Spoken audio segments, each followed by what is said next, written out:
Hello friends, चलिए start करते हैं। चैप्टर का नाम हमने यहां पर लिखा है reconciliation of costing and financial profit. Reconciliation of costing and financial profit.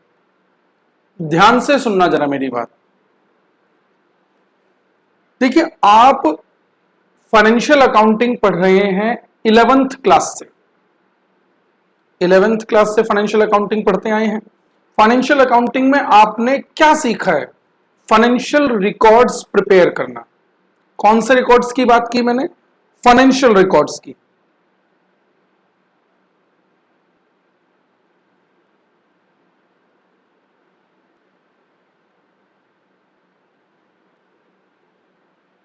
Financial records. लेकिन हम यहां पर कर रहे हैं क्या? Cost records. हम यहां पर सब्जेक्ट डिस्कस करते हैं अपना कॉस्ट अकाउंटिंग, और कॉस्ट अकाउंटिंग में जो हम बनाते हैं उन रिकॉर्ड्स को हम क्या नाम देते हैं? Cost records. ये देखिए,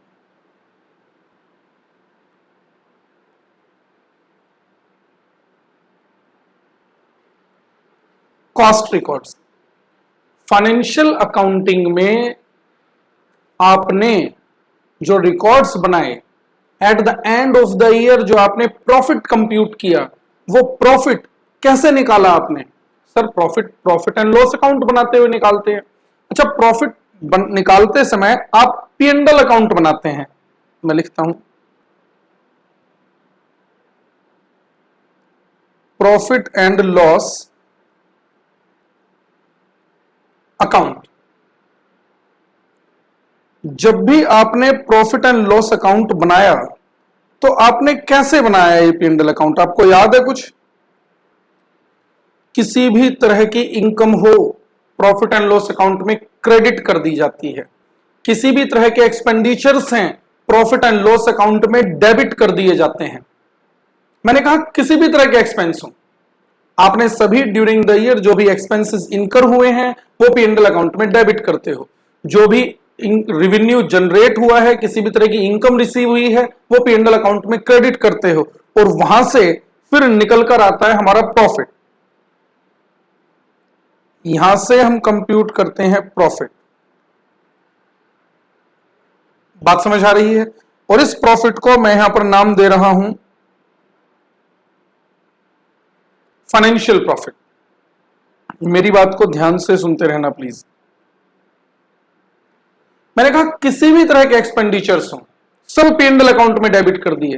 क्या सभी एक्सपेंडिचर्स को हम कॉस्ट भी कहते हैं? नहीं। आप समझो जरा, आपने provision for income tax P and L account में डेबिट किया, जबकि कॉस्ट अकाउंटिंग में इनकम टैक्स का कोई लिंक नहीं, क्योंकि इनकम टैक्स कॉस्ट होता ही नहीं है। आपने discount on issue of debenture, discount on issue of debenture आपने पी एंड एल अकाउंट में राइट ऑफ किया, पी एंड एल अकाउंट में आप डेबिट करते हैं, लेकिन कॉस्ट अकाउंटिंग में discount on issue of debenture का कोई लेना देना नहीं, क्योंकि ये कॉस्ट नहीं है। Loss on sale of machinery, अगर ड्यूरिंग द ईयर कंपनी ने अपनी कोई पुरानी मशीन उठाकर बेच दी है, उसे बेचने पर कंपनी को लॉस हो गया है, तो आपने पी एंड एल अकाउंट में वो डेबिट किया, लेकिन कॉस्ट अकाउंटिंग में इस loss on sale of machinery का कोई लिंक नहीं। या जरूरी नहीं लॉस हो, अगर profit on sale of machinery भी है तो profit on sale of machinery आपने पी एंड एल अकाउंट में क्रेडिट किया, लेकिन वो प्रॉफिट कॉस्ट रिकॉर्ड्स में कहीं भी प्रेजेंट नहीं किया जा सकता। कितने सारे एक्सपेंडिचर्स हो सकते हैं इस तरह से, कितनी सारी इनकम हो सकती है इस तरह से, जो पी एंड एल अकाउंट में फाइनेंशियल रिकॉर्ड्स में प्रॉफिट निकालते समय पी एंड एल अकाउंट में डेबिट की जाती हैं, यानी प्रॉफिट निकालते समय माइनस की जाती हैं, लेकिन वो कॉस्ट रिकॉर्ड्स में तो आ ही नहीं सकती। तो मैं यहां पर आपसे क्या कह रहा हूं,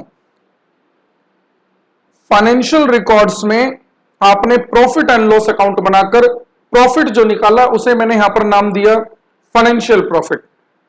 और कॉस्ट रिकॉर्ड्स में हम प्रॉफिट निकालते हैं कैसे? Costing profit and loss account, या फिर कॉस्ट शीट। कॉस्ट शीट बनाई है आप लोगों ने? कॉस्ट शीट की बात कर रहा हूं, बनाई तो है हमने cost sheet. Costing P and L account बनता है या फिर कॉस्ट शीट बन सकती है, उससे प्रॉफिट निकल सकता है। अच्छा, ये जो हमने प्रॉफिट निकाला, चाहे वो costing profit and loss account से बनाया निकाला हो या फिर कॉस्ट शीट से निकाला हो, उसे मैं नाम देता हूं कॉस्टिंग प्रॉफिट या profit as per cost records. अब आप मेरी एक बात को समझें, दो अलग अलग तरह की अकाउंटिंग यहां पर चल रही हैं, डिफरेंट टाइप्स ऑफ अकाउंटिंग है। एक फाइनेंशियल अकाउंटिंग है जो आज तक आपको अकाउंटिंग वाले सर ने सिखाया, अकाउंटिंग वाली मैडम ने सिखाया। एक कॉस्ट रिकॉर्ड्स है जो यहां पर आपके साथ मैं डिस्कस कर रहा हूं। कॉस्ट अकाउंट्स बनाने, कॉस्ट रिकॉर्ड्स बनाने मैं डिस्कस कर रहा हूं। अच्छा, तो फाइनेंशियल अकाउंटिंग में मैंने कहा हम सभी तरह के एक्सपेंडिचर, सभी तरह की इनकम को कंसीडर करते हैं, लेकिन कॉस्ट रिकॉर्ड्स में सिर्फ वो चीजें कंसीडर की जाती हैं जो ऑपरेटिंग कॉस्ट या ऑपरेटिंग रेवेन्यू की डेफिनेशन में कवर होती हैं, जैसा कि हमने कॉस्ट शीट बनाते हुए सीखा था। तो कॉस्ट शीट हम अगर बना चुके हैं या costing P and L account अगर हम बना चुके हैं, तो कौन कौन सी चीजें हमने वहां पर कंसीडर की हैं। वहां पर कोई प्रोविजन फॉर इनकम टैक्स, कोई discount on issue of debentures, कोई प्रिलिमिनरी एक्सपेंसेस, प्रिलिमिनरी एक्सपेंसेस बोल दिया मैंने, कोई loss on sale of machinery, profit on sale of machinery, dividend received, interest on debenture की पेमेंट, कॉस्ट अकाउंटिंग में कहीं पर भी रेलेवेंट नहीं होती है, क्योंकि ये सारी चीजें नॉन ऑपरेटिंग मानी जाती हैं। तो जो सिर्फ ऑपरेटिंग टर्म्स हैं वो कॉस्ट रिकॉर्ड्स में आती हैं। अब आप सोचो, इससे भी हमने प्रॉफिट निकाला? हमने नहीं निकाला, ये तो किन्होंने निकाला? आपके अकाउंट वाले फैकल्टी, अकाउंट वाले सर ने निकाला। और ये प्रॉफिट आपको मैंने निकालना सिखाया, कॉस्टिंग का प्रॉफिट कैसे निकाला जाता है। अब इधर कुछ खर्चे ऐसे भी लिए गए फाइनेंशियल अकाउंटिंग में जो हमने कॉस्ट अकाउंटिंग में नहीं लिए, इधर फाइनेंशियल अकाउंटिंग में कुछ इनकम ऐसे भी ली गई जो हमने कॉस्ट अकाउंटिंग में नहीं ली। तो आप मुझे बताइए, क्या ये दोनों प्रॉफिट सेम आ सकते हैं? ये दोनों प्रॉफिट डिफर करते हैं, यानी इससे जो प्रॉफिट आया और इससे जो प्रॉफिट आया, ये दोनों प्रॉफिट इक्वल नहीं होते। और क्योंकि ये दोनों प्रॉफिट इक्वल नहीं होते, तो इन दोनों प्रॉफिट को रिकंसाइल करने की जरूरत पड़ती है। मेरी बात समझ आ रही है? 11th क्लास से आप अकाउंटिंग सीखते आ रहे हैं, पी एंड एल अकाउंट आप बना चुके हैं, प्रॉफिट आप पी एंड एल अकाउंट में निकाल चुके हैं। कॉस्ट रिकॉर्ड्स मैं आपको सिखा रहा हूं, कॉस्ट अकाउंटिंग, कॉस्ट शीट हम बना चुके हैं, कॉस्टिंग प्रॉफिट हम निकाल चुके हैं, और ये दोनों ही प्रॉफिट डिफरेंट होंगे। फाइनेंशियल अकाउंटिंग अलग सीखी आपने फाइनेंशियल अकाउंटिंग वाले सर से, कॉस्ट अकाउंटिंग मैं आपको सिखा रहा हूं, और ये दोनों प्रॉफिट अलग हैं। अब ये दोनों प्रॉफिट में डिफरेंस क्यों है? इन दोनों प्रॉफिट को रिकंसाइल करने की जिम्मेदारी फाइनेंशियल अकाउंटिंग वाले सर को नहीं दी गई, कॉस्ट अकाउंटेंट को दे दी गई है। अब दो तरह के रिकॉर्ड्स हैं, तो उनमें से, उन दो में से किसी एक की रेस्पॉन्सिबिलिटी ऐसी भी तो होगी जो इन दोनों प्रॉफिट को रिकंसाइल करके दिखाएगा। तो या तो ये फाइनेंशियल अकाउंटिंग वाले सर करा सकते थे, या फिर कॉस्ट अकाउंटिंग वाले सर करा सकते हैं। तो मैंने क्या कहा, ये रेस्पॉन्सिबिलिटी दोनों प्रॉफिट को रिकंसाइल करने की कॉस्ट अकाउंटेंट को दी गई है। और क्योंकि कॉस्ट अकाउंटेंट की रेस्पॉन्सिबिलिटी है इन दोनों प्रॉफिट को रिकंसाइल करना, इसलिए ये हमारे सिलेबस का पार्ट है। अगर कॉस्ट अकाउंटेंट की रेस्पॉन्सिबिलिटी नहीं होती तो ये फिर आपको अकाउंट वाले सर सिखाते, लेकिन क्योंकि ये कॉस्ट अकाउंटेंट का काम है दोनों प्रॉफिट को रिकंसाइल करना, इसलिए मैं आपके साथ ये कॉन्सेप्ट, ये चैप्टर आपके सिलेबस में डिस्कस करूंगा। इतनी बात ठीक है? पी एंड एल अकाउंट बनाते कैसे हैं ये मुझे डिस्कस करने की जरूरत नहीं है, आप पहले से सीखते आ रहे हैं। कॉस्ट शीट ये मुझे डिस्कस करने की जरूरत नहीं है, कॉस्ट शीट हम ऑलरेडी बना चुके हैं, कैसे बनाई जाती है कॉस्ट शीट। तो ये रिकंसिलेशन कैसे बनाया जाता है वो हमें यहां पर सीखना है। यानी हम पी एंड एल के फाइनेंशियल प्रॉफिट और कॉस्ट रिकॉर्ड्स के, कॉस्ट शीट के कॉस्टिंग प्रॉफिट को रिकंसाइल करके दिखाएंगे। एक रिकंसिलेशन स्टेटमेंट बनाकर। यहां तक क्लियर है? ये जो रिकंसिलेशन स्टेटमेंट है, क्या आप कहीं पर पहले भी कोई रिकंसिलेशन कर चुके हैं क्या? आपने अलग अलग लेवल पर और भी रिकंसिलेशन किए होंगे। जैसे मैं बात करूं तो फाइनेंशियल अकाउंटिंग में आप पढ़ते हैं BRS, बैंक रिकंसिलेशन स्टेटमेंट, और जहां तक मैं समझता हूं बैंक रिकंसिलेशन स्टेटमेंट बनाते समय आपको फैकल्टी एक फॉर्मेट दे देते हैं कि ये वाला बैलेंस आपको ऊपर लेकर चलना है, वो कुछ भी हो, कैश बुक का हो, पासबुक का हो, कैश बुक का है चाहे पासबुक का है, वो बैलेंस आपने ऊपर लेकर चलना है। कुछ टर्म्स आपको लिखवा दी जाती हैं कि ये टर्म है तो ऐड कर देना, फिर कुछ और टर्म्स लिखवा दी जाती हैं ये टर्म दे रखी है तो लेस कर देना, और आपका ये रिकंसिलेशन टैली हो जाएगा। किया है आप लोगों ने इस तरह से? नहीं। और जहां तक है फॉर्मेट उस टाइम पर, जिस टाइम पर आपके सिलेबस में रहा होगा, उस टाइम पर तो याद ही किया होगा, रटा ही होगा। आज की डेट में बात अलग है, आपको उसका कॉन्सेप्ट समझ आ गया हो। सर हमें तो आज भी नहीं आया, बस हाँ कुछ चीजें याद हैं कि हाँ ये टर्म्स दी होती थी तो ऐड करनी है, ये टर्म्स दी होती थी तो लेस करनी है। ये प्रॉब्लम क्या है? जहां पर आप एक फॉर्मेट सीख लेंगे तो वो आपको रटना ही पड़ेगा। अगर आप उसका कॉन्सेप्ट समझना चाहते हैं तो कोई फॉर्मेट की जरूरत नहीं है। यहां पर मैं आपको फाइनेंशियल प्रॉफिट और कॉस्टिंग प्रॉफिट को रिकंसाइल करना सिखाऊंगा। मैं कोई फॉर्मेट नहीं दे रहा हूं, कोई फॉर्मेट नहीं, मैं डायरेक्ट उठाकर क्वेश्चन बनाने वाला हूं। सर हमें कैसे समझ आएगा? बहुत डिटेल में डिस्कस करेंगे। और अगर मान लो मैंने फॉर्मेट लिखवा दिया ना, फॉर्मेट ऐसा नहीं है कि मैं नहीं लिखवा सकता, अगर फॉर्मेट में लिखवा दूंगा कल को प्रॉब्लम आपको होने लगेगी, आप उससे रटने लगोगे और चीजों को फिर आप सिर्फ वही क्वेश्चन कर पाओगे जो आपको क्लास में करा दिए गए हैं। इंस्टीट्यूट कुछ भी नया पूछेगा, आपसे उसका ट्रीटमेंट फिर नहीं होने वाला। तो इसलिए मैं क्या कह रहा हूं, फॉर्मेट रटने की बात रखते हैं साइड में और समझते हैं डिटेल में इसका कॉन्सेप्ट, ये कॉन्सेप्ट क्या है। क्लियर है? कॉस्ट शीट तो हम बना चुके हैं, कॉस्ट शीट में आपको पता है कौन सी टर्म कैसे प्रेजेंट की जाती है। चलिए देखते हैं कैसे रिकंसिलेशन स्टेटमेंट बनाया जा सकता है। आपको अभी तक ये तो बात समझ आ गई हम किस चीज के रिकंसिलेशन की बात कर रहे हैं। फाइनेंशियल प्रॉफिट यानी P&L वाला प्रॉफिट जो अकाउंट वाले सर आपको निकालना सिखाते आए हैं, और कॉस्टिंग प्रॉफिट जो हमने कॉस्ट शीट बनाकर निकाला है। देखते हैं जरा कैसे ये रिकंसिलेशन बन सकता है। और मैंने पहले ही कहा कि मैं आपको कोई फॉर्मेट नहीं दे रहा हूं, डायरेक्ट क्वेश्चन पर आएंगे। बुक निकाल लीजिए आप अपनी कॉस्ट अकाउंटिंग की, और बुक में आ जाइए प्रैक्टिकल प्रॉब्लम्स पर, क्वेश्चन नंबर 1। क्या कहा मैंने? प्रैक्टिकल प्रॉब्लम्स, क्वेश्चन नंबर 1 पर आ जाइए। ये देखिएगा,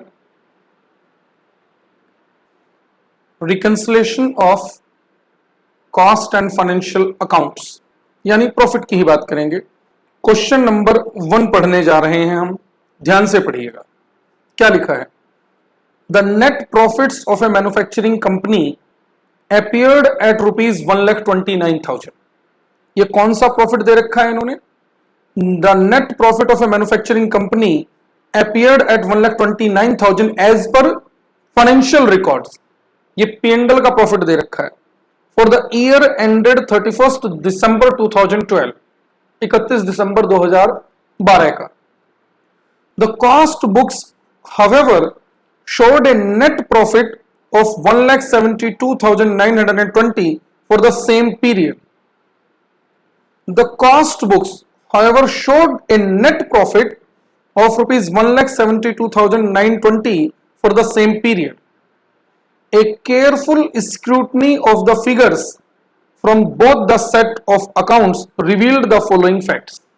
ये देखो, फाइनेंशियल प्रॉफिट दे दिया 1,29,000 का, कॉस्ट रिकॉर्ड से प्रॉफिट दे रखा है 1,72,920 का, और फिर करें careful scrutiny, proper analysis, careful scrutiny, careful analysis करने के बाद कुछ फिगर्स निकल कर आई हैं और वो फिगर्स क्या है वो नीचे दे रखी है, पढ़ना।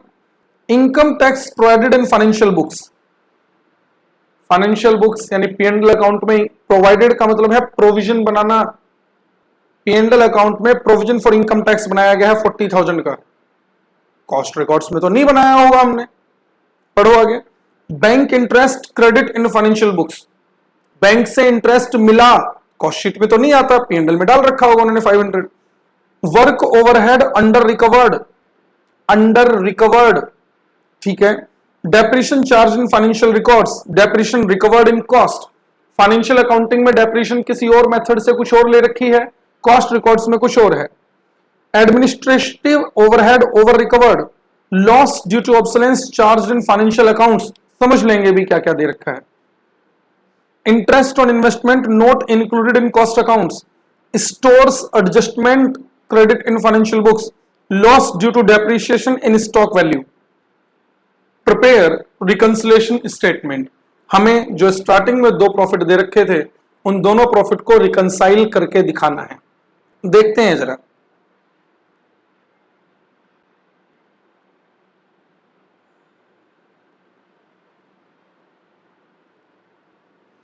रिकंसिलिएशन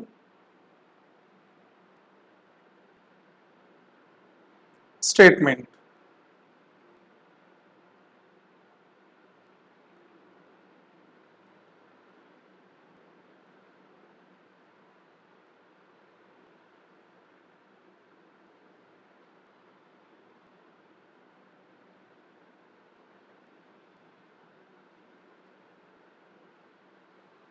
रिकंसिलिएशन स्टेटमेंट सबसे पहले हम लेकर चलेंगे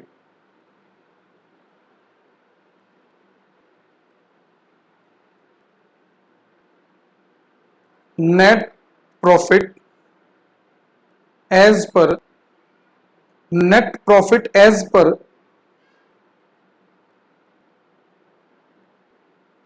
कॉस्ट रिकॉर्ड्स। और कॉस्ट रिकॉर्ड का प्रॉफिट देखना कितना दे रखा था, कॉस्ट रिकॉर्ड्स का प्रॉफिट दे रखा है ये रहा। The cost books however showed in net profit of rupees 1,72,920, 1,72,920। ये कौन सा प्रॉफिट लेकर चल रहे हैं, जो हमने यानी कॉस्ट अकाउंटेंट ने निकाला है। ध्यान से समझो जरा, जब भी मैं बात करूंगा हमने यानी हम बात कर रहे हैं कॉस्ट अकाउंटेंट की, और जब भी मैं बात करूंगा उन्होंने यानी हम बात कर रहे हैं फाइनेंशियल अकाउंटेंट की। फाइनेंशियल अकाउंटेंट का प्रॉफिट हम नहीं लेकर चल रहे हैं, हम लेकर चल रहे हैं अपना प्रॉफिट यानी कॉस्टिंग वाला प्रॉफिट।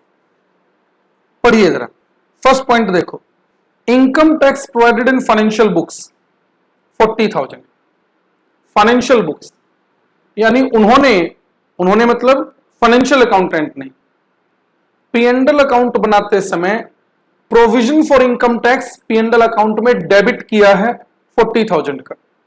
अच्छा, अगर प्रोविजन फॉर इनकम टैक्स 40,000 का डेबिट किया है तो प्रॉफिट निकालते समय ये 40,000 ऐड किया गया होगा कि लेस किया गया होगा? सर, डेबिट करने का मतलब तो माइनस करना है, खर्चा है ये हमारा। यानी उन्होंने अपना प्रॉफिट निकालते समय, पी&एल का प्रॉफिट निकालते समय 40,000 का provision for income tax minus कर दिया। लेकिन हमने जब ये कॉस्टिंग वाला प्रॉफिट निकाला होगा 172,920, हमने provision for income tax minus नहीं किया। अब आप सोचो, हम provision for income tax minus नहीं किया, हमारा प्रॉफिट ये आ रहा है।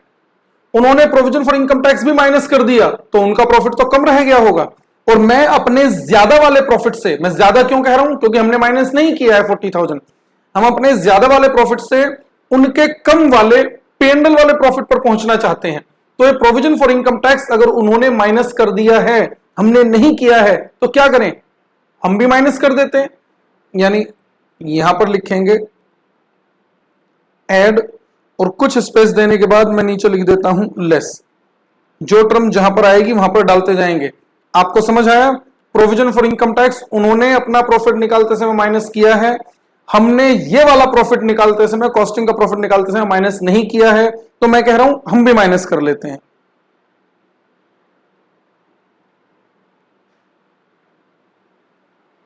Provision for income tax, provision for income tax हमें भी माइनस करना पड़ेगा 40,000। मैं कोई रटवा नहीं रहा हूं, आपको बात समझ आई कि लेस क्यों किया। पीएनडल का प्रॉफिट निकालते समय उन्होंने डेबिट किया होगा, हमने नहीं किया होगा, तो हम कह रहे हैं हमें उनके वाले प्रॉफिट पर पहुंचना है ना, हमने भी माइनस कर दिया। आगे पढ़िए। Bank interest credit in financial books, financial books उन्होंने पीएनडल का प्रॉफिट निकालते समय 500 रुपए का बैंक इंटरेस्ट की इनकम दिखाई है। इनकम क्यों कह रहा हूं, क्रेडिट किया है, खर्चा नहीं है, इनकम है। यानी उन्होंने अपना प्रॉफिट निकालते समय 500 रुपए से प्रॉफिट बढ़ा दिया है। हमने अपना ये वाला प्रॉफिट निकालते समय, कॉस्टिंग का प्रॉफिट निकालते समय हमने कोई बैंक इंटरेस्ट नहीं दिखाया होगा। अब सोचो, उन्होंने अपने प्रॉफिट में 500 रुपए बैंक इंटरेस्ट के ऐड किए हैं, हमने तो नहीं किए, और हम उनके वाले प्रॉफिट पर पहुंचना चाहते हैं तो हम भी ऐड कर लेते हैं। लॉजिक समझ आ रहा है आपको?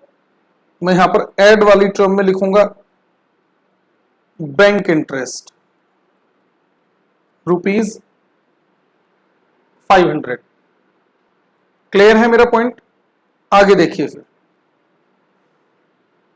Work overhead under recovered. Under recovered का मतलब क्या होता है, ध्यान से सुनना। देखिए, जो पीएनडल अकाउंट बनता है वो बनता है एक्चुअल एक्सपेंसेस के बेसिस पर। एक्चुअल में वर्क्स ओवरहेड कितने खर्च हो गए वो पीएनडल में डाल देते हैं। हम कॉस्टिंग में एक्चुअल वाले खर्चे नहीं लेते, हम यहां पर लेते हैं रिकवर्ड वाला अमाउंट, जो हम एब्जॉर्ब करते हैं। और एब्जॉर्ब करते कैसे हैं, रिकवरी रेट से। कॉस्ट शीट बनाते समय हमने नहीं किया कि वर्क्स ओवरहेड 20% ऑफ वेजेस ले लेना या 100% ऑफ वेजेस ले लेना। ये परसेंटेज क्या है, ये रिकवरी रेट है, ये एक्चुअल वाले ओवरहेड नहीं होते हैं। एक्चुअल ओवरहेड जो है वो तो पीएनडल अकाउंट में जाते हैं। कॉस्ट रिकॉर्ड्स बनते हैं रिकवर्ड वाले अमाउंट से, एस्टिमेटेड बेसिस पर। तो अब आप जरा ध्यान दो, works overhead under recovered 3100। Under recovered से मतलब क्या है, एक्चुअल में पेमेंट ज्यादा हो गई है, रिकवरी कम रह गई है, और हम रिकवर्ड वाला अमाउंट लेकर चलते हैं। अब आप सोचकर बताइए, खर्चा ज्यादा हुआ है, हमने 3100 रुपए कम दिखाए हैं। यानी पीएनडल वाले सर ने जब पीएनडल अकाउंट बनाया होगा, फाइनेंशियल अकाउंटेंट ने, तो पूरा खर्चा दिखाया एक्चुअल वाला वर्क्स ओवरहेड। हमने अपने कॉस्ट रिकॉर्ड्स में 3100 रुपए कम खर्च दिखाया है। अच्छा, खर्चे को, एक्सपेंडिचर्स को, ओवरहेड्स को प्रॉफिट निकालते समय ऐड करते हैं कि लेस करते हैं? लेस करते हैं। और मैं कह रहा हूं कि हमने 3100 कम माइनस किए हैं। इस वाले प्रॉफिट को निकालते समय उन्होंने 3100 रुपए ज्यादा माइनस कर रखे हैं, एक्चुअल वाली फिगर माइनस की होगी, हमने रिकवर्ड वाली फिगर माइनस की है। हमने 3100 कम माइनस किया है, और माइनस कर देते हैं। क्लियर है? तो यहां पर मैं क्या लिखूंगा, वर्क्स ओवरहेड्स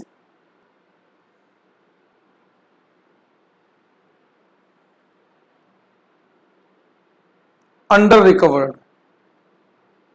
3100। कोई रटने वाली चीज नहीं, क्या अंडर रिकवर्ड है, क्या ओवर रिकवर्ड है, ऐड करना है कि लेस करना है। प्रैक्टिकल सोचकर चलो, सारी चीजें बिल्कुल क्लियर कट समझ आएंगी। आगे देखो फिर क्या है, depreciation charge in financial records, और फिर लिखा है depreciation recovered in cost records.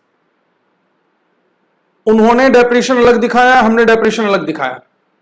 आप सोचिए, हमने डेप्रिशिएशन कितना दिखाया, कॉस्ट रिकॉर्ड्स वाला देखिए 12,000, उन्होंने पीएनडल अकाउंट में दिखाया 11,200। दोनों टर्म देख रहा हूं मैं एक साथ, आप सोचिए जरा प्लीज मैं क्या कह रहा हूं। हमने अपना प्रॉफिट निकालते समय कौन सा डेप्रिशिएशन माइनस किया, सर ये वाला 12,000 रुपए, उन्होंने माइनस किया 11,200 रुपए। दोनों डेप्रिशिएशन में डिफरेंस आ रहा है। तो मैं क्या कह रहा हूं, इस प्रॉफिट को निकालते समय, ये जो प्रॉफिट हमने निकाला है कॉस्टिंग वाला प्रॉफिट, हमने इसमें डेप्रिशिएशन कॉस्ट रिकॉर्ड्स वाला माइनस किया, हम भी पीएनडल वाला ही माइनस करते हैं। तो मैं क्या कह रहा हूं, इस प्रॉफिट को निकालते समय कॉस्टिंग वाला डेप्रिशिएशन माइनस किया होगा मैंने, तो मैं इसे ऐड कर देता हूं, डेप्रिशिएशन इन कॉस्ट रिकॉर्ड्स। इस प्रॉफिट को निकालते समय 12,000 रुपए का डेप्रिसिएशन माइनस किया गया होगा, तो मैंने कहा है 12,000 वापस मैंने ऐड कर दिए। उन्होंने पीएनडल में डेप्रिसिएशन 11,200 माइनस किया है, हम भी 11,200 माइनस करते हैं। ये लीजिए, डेप्रिसिएशन इन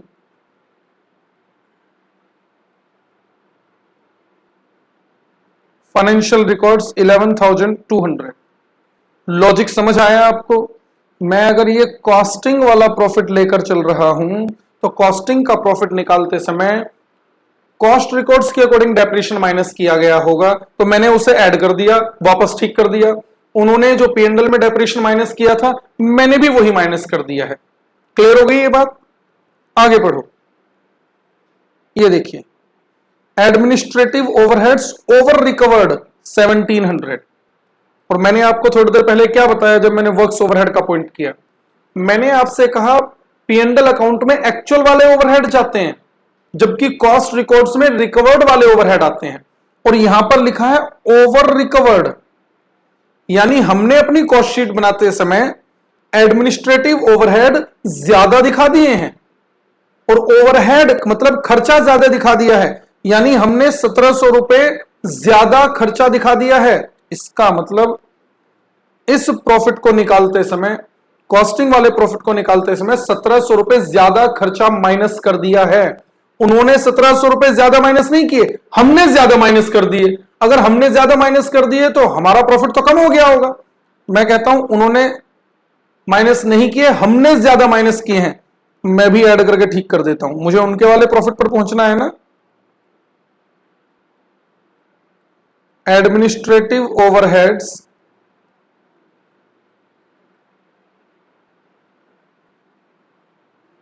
ओवर रिकवर्ड 1700। बात आपको समझ आ रही है?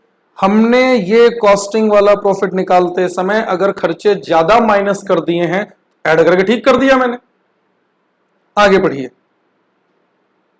Loss due to obsolescence charge in financial accounts. मैं कह रहा हूं कुछ भी क्यों ना लिखा हो, आप खुद सोचो। कह रहे हैं लॉस है, किसी भी वजह से हो, वो कुछ भी लिख सकते हैं। Loss by fire, loss by theft, कुछ भी लिखा हो सकता है। अगर लॉस है और ये loss charge in financial accounts है 5600 का, यानी पीएनडल अकाउंट बनाते समय इन्होंने एक लॉस भी दिखाया है। अच्छा, लॉस पीएनडल में इन्होंने डेबिट किया होगा कि क्रेडिट? सर वो तो डेबिट किया होगा। डेबिट करने का मतलब है 5,600 रुपए माइनस कर दिए होंगे।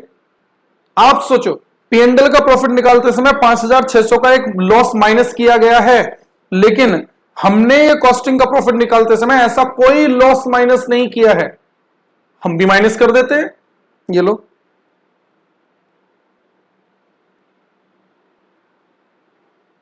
Loss due to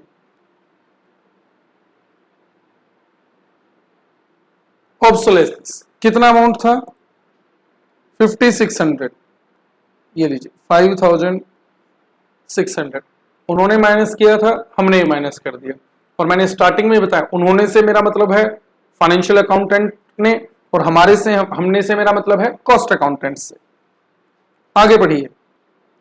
interest on investment not included in cost accounts. Interest on investment, हमने जो इन्वेस्टमेंट की हुई है उस पर इंटरेस्ट मिला है, यानी इनकम है। Note included in cost account, हमने कॉस्ट अकाउंट में ये 8,000 रुपए की इनकम नहीं दिखाई है। इसका मतलब पीएनडल में ये इनकम दिखा दी गई है। पीएनडल का प्रॉफिट निकालते समय ये 8,000 रुपए भी ऐड किए गए हैं क्रेडिट करके। हमने अपना कॉस्टिंग का प्रॉफिट निकालते समय ये 8,000 रुपए ऐड नहीं किए हैं। क्या करें? हम भी ऐड कर देते हैं, लिख देते हैं इंटरेस्ट ऑन इन्वेस्टमेंट।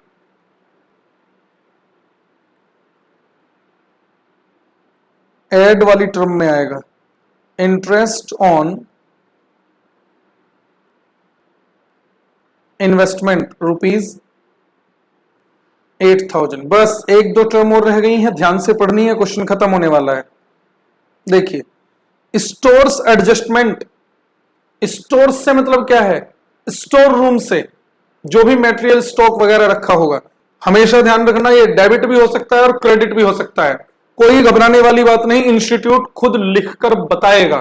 देखना स्टोर्स एडजस्टमेंट क्या लिखा है, क्रेडिट इन फाइनेंशियल बुक्स, यानी P&L अकाउंट में क्रेडिट किया है स्टोर्स एडजस्टमेंट के नाम से 480 रुपीज क्रेडिट किया है, तो प्रॉफिट निकालते समय उन्होंने ऐड किया है, हमने ऐड नहीं किया है। कॉस्ट का प्रॉफिट निकालते समय हम भी ऐड कर देते हैं।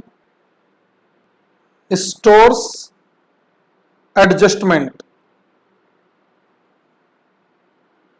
कितना amount, 480। Next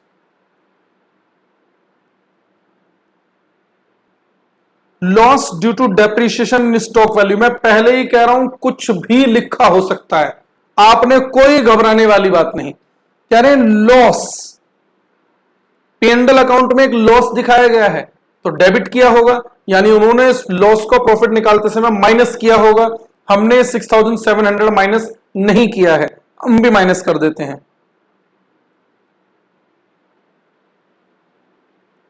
loss due to depreciation in stock value. और ये हमेशा ध्यान रखना, इंस्टीट्यूट कुछ भी अजीबोगरीब टर्म लिखकर आपको कंफ्यूज करने की कोशिश करे तो मैंने आपको पहले ही बता दिया है, आपको बताया जाएगा कि वो P&L में डेबिट किया गया है या क्रेडिट। जैसे यहां पर बता रखा था लॉस लिखा है ना, तो डेबिट हुआ होगा, यानी उन्होंने माइनस किया, हमने ही माइनस कर दिया, और कुछ था नहीं। पहले प्लीज यहीं तक टोटल करके बताएं, ऐड वाली टर्म्स को ऐड करते हुए 172,920 plus 500 plus 12,000 plus 1,700 plus 8,000 plus 480, 1,95,600। ये लेस कर दीजिए, minus 40,000 minus 3,100 minus 11,200 minus 5,600।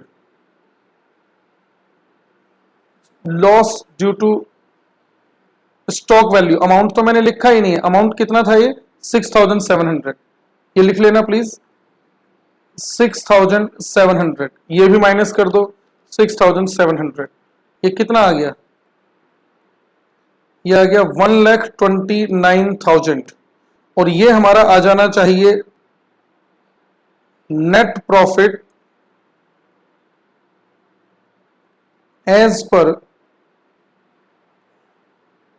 Financial books. Financial books कहें, फाइनेंशियल रिकॉर्ड्स कहें, एक ही बात है, 1,29,000। और चेक करना जरा, क्वेश्चन में आपको दे तो रखा था P&L वाला प्रॉफिट, ये देखिए स्टार्ट सबसे पहली लाइन में ही, the net profit of the manufacturing company appeared at 1,29,000 as per financial records. हो गया, देखिए रिकंसिलिएशन। हम कॉस्टिंग का प्रॉफिट लेकर चले थे इस स्टेटमेंट में, और रिकंसाइल करते हुए हमने फाइनेंशियल वाले प्रॉफिट पर हम यहां पर पहुंच गए हैं। अब बताओ जरा, क्या टफ लग रहा है? जब आप टर्म्स को समझने लगेंगे, आप हर टर्म का ट्रीटमेंट इस रिकंसिलिएशन स्टेटमेंट में कर सकते हैं। और अगर आप रटने लग जाएंगे, रटने का मतलब क्या है, अगर अंडर रिकवर्ड होगा, जैसे यहां पर ही बात करूं, अंडर रिकवर्ड होगा तो लेस करना है, ओवर रिकवर्ड होगा तो ऐड करना है, कोई इनकम है P&L में दिखाई है तो ऐड करनी है, इंटरेस्ट ऑन इनकम है, इन्वेस्टमेंट है, ऐड करनी है, कोई खर्चा है जो P&L में दिखाया हमने नहीं दिखाया तो वो लेस करना है। रटते रहो ऐसे, और इंस्टीट्यूट जैसे ही कोई ऐसी टर्म देगा जो आपने नहीं पढ़ी, फिर आपसे क्वेश्चन नहीं बनने वाला। इसीलिए मैं आपसे कह रहा हूं रटने की जरूरत नहीं, कॉन्सेप्ट को समझो, कॉन्सेप्ट क्या चल रहा है। क्लियर है?